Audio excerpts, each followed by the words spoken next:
Well, the club has been in existence, the Barrie Allandale Railway Modelers have been in existence since 1964, and our shows over the years, this is our 51st show, have raised funds so that in essence we can keep the club going from year to year, pay some of our bills in rent and buying locomotives and cars and what have you. So we have people from all over Ontario. We've had people from as far away as Moosonee, which is far northern Ontario, to Windsor and Ottawa, so very broad range. It's a very well-liked show by the model railway community. We always have a good turnout of vendors and exhibitors, so people know about our show and they really like it, so it's great for us. What we found is that through COVID, and a lot of people have become involved in the hobby, especially with kids, because they were looking for things to do while they were at home, and so we would get families coming and buying items from us or looking for advice, and it was fantastic to see the young people getting involved, again, because they were looking for a hobby that they could get involved in, and they had an interest in it. And this is about our 4th or 5th year coming up to Barrie. We like to come up here. It's a nice show, nice big show in the greenhouse here. This is an HO layout. This is my layout. It's about 18 by 18 approximately. It's a switching layout, what's called point to point. All Pico track, all Pico twin coil switch machines. We have the control panel down at the far end, which controls all the switches on this side. The switches on the other side are all manual, so you have to throw them individually. Most of our locomotive power is CN, it's just that we're CN people, as opposed to CP people or CSXT or any of those, or the American road. It probably took me a couple of years to build it, although it was built, it's all modular, so it comes apart and fits into the back of my pickup truck. I built a rack in there so that all the modules fit on the rack. The kids come up and they just love it because it's at their height. They can see everything going on. They don't have to get mom or dad to hold them up high. It's nice and close. The only thing is fingers. Z-scale is the smallest scale that you can get. N is a little bit more, it's bigger as you go up, but this is the smallest. There's not very many layouts around, and we had 4 of them. This is the last one. So this is Z-scale, and this is HO. So you can see the different widths. When the families bring the children out, it's actually really nice to see them interested in something that you can do hands-on, and it brings out their creativity. It's nice to have venues like this just to see the kids. Their faces were amazing. And this is really cool. So my train is pretty much, I only build to see the little kids smile.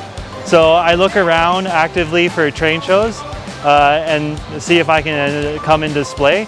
And within that time, I come up with new layouts, new designs, and interesting builds every year to give myself a challenge and really show the kids how to have creativity and imagination and just have fun. So I put about 300 hours into this. Lego pieces is running around 10 to 15 cents a piece, and there's anything from 50 to 100,000 pieces in this. I've been collecting for over 20 years, so it comes and goes. Okay, so it's a Midland District Model Railroad Club.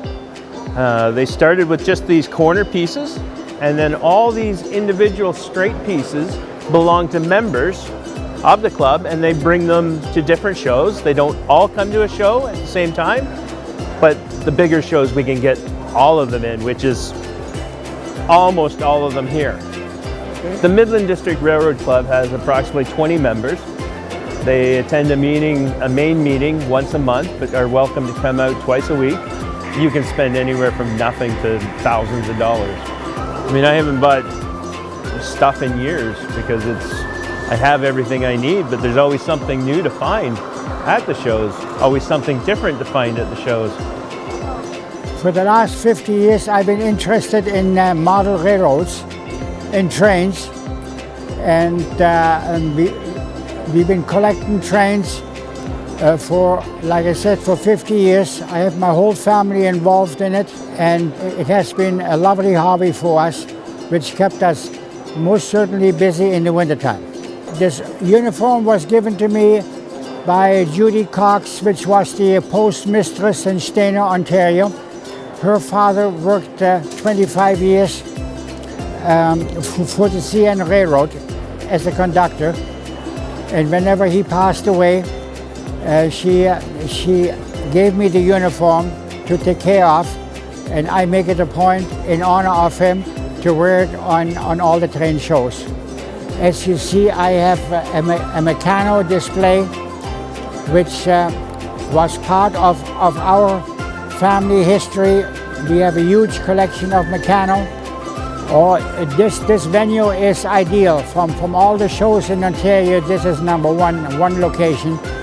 And those people which are in the trade or in the model train business, they love to come here. I love to come here to communicate with all my fellow railroaders, and it has been a very good weekend. We're selling railway memorabilia that I've collected over the years. I've been doing that for 20 years. We bought the caboose from Ontario Northland in 2007 and totally refurbished it into a very accommodating bed and breakfast. The railway interest comes from my father, who worked for CNR back in the late 50s, early 60s. He shoveled the coal and the steam engines, and so that's where my hobby has developed from. It's been great attendance. Thankfully it's back running after 2 years of COVID relief, but no, great people, and they're spending money. Great show. This is our first one in 3 years, and glad to be out here and get some things moved along to other railway collectors. My wife's very happy about that, and to meet other people. It's been great. Well, we're always looking for members, so if you're 16 or older, or younger members have to come with a parent, but we're always looking for members to join our club, and we offer advice to people. So if you're in the community and you're doing a model railway and you're not sure how to do something, give us a call. We're available pretty much 24/7. Most of us are retired, and so we're happy to help and explain how things work in the hobby.